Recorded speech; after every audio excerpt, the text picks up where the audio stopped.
Здравствуйте, дорогие друзья! Я рада вас приветствовать на моем канале. Сегодня в данном видео я готовлю любимый всеми с детства пирог зебра. Готовить его буду самым простым и доступным способом.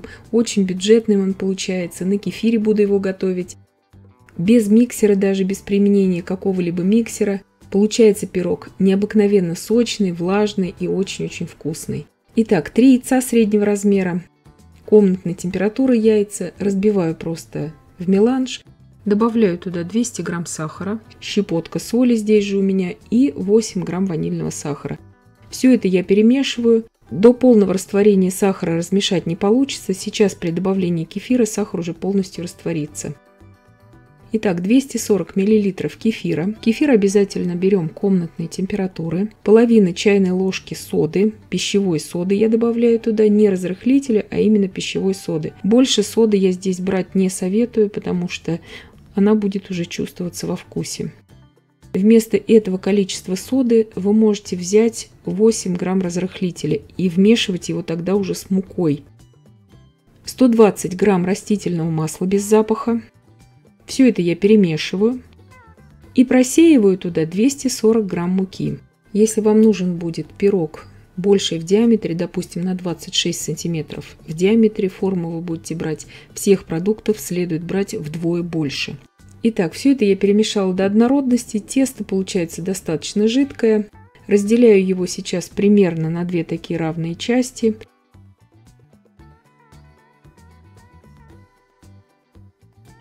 Я здесь делаю на глазок. Если же вы новичок, лучше, конечно же, разделять тесто на весах. Это кто первый раз будет делать. Тесто здесь достаточно жидкое, поэтому очень удобно будет это тесто выкладывать в форму. Добавляю сейчас туда 15 грамм какао-порошка. Какао заранее просеиваем, чтобы оно идеально уже вмешалось в тесто, без комочков. Форма для выпечки у меня здесь 20 сантиметров в диаметре. И вот здесь, внимание, я выкладываю 4 ложки светлого теста, и на него я выкладываю 3 ложки шоколадного теста. То есть светлого я беру на 1 ложку больше. Почему? Потому что шоколадный немножко плотнее. И чтобы у нас был очень четкий и красивый рисунок, я делаю именно так. Это кому вот принципиально, чтобы был красивый рисунок. Если вы будете выкладывать по 1 столовой ложке, рисунок будет очень мелкий и сбивчивый. Если вы хотите, чтобы рисунок зебры был такой очень ярко выраженный, то следует делать вот именно как я показываю. Кто новичок, напоминаю, что выкладывать это тесто следует только в центр, и оно уже само по себе распределится. Итак, все тесто я выложила. Можно здесь шпажкой нанести вот такой узор, можно этого не делать.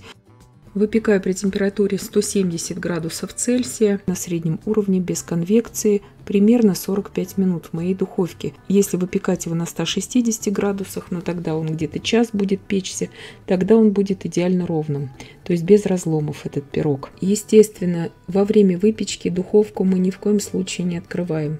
Итак, пирог у меня испекся. Сейчас я даю ему полностью остыть в форме до комнатной температуры. Он прекрасно извлекается из формы.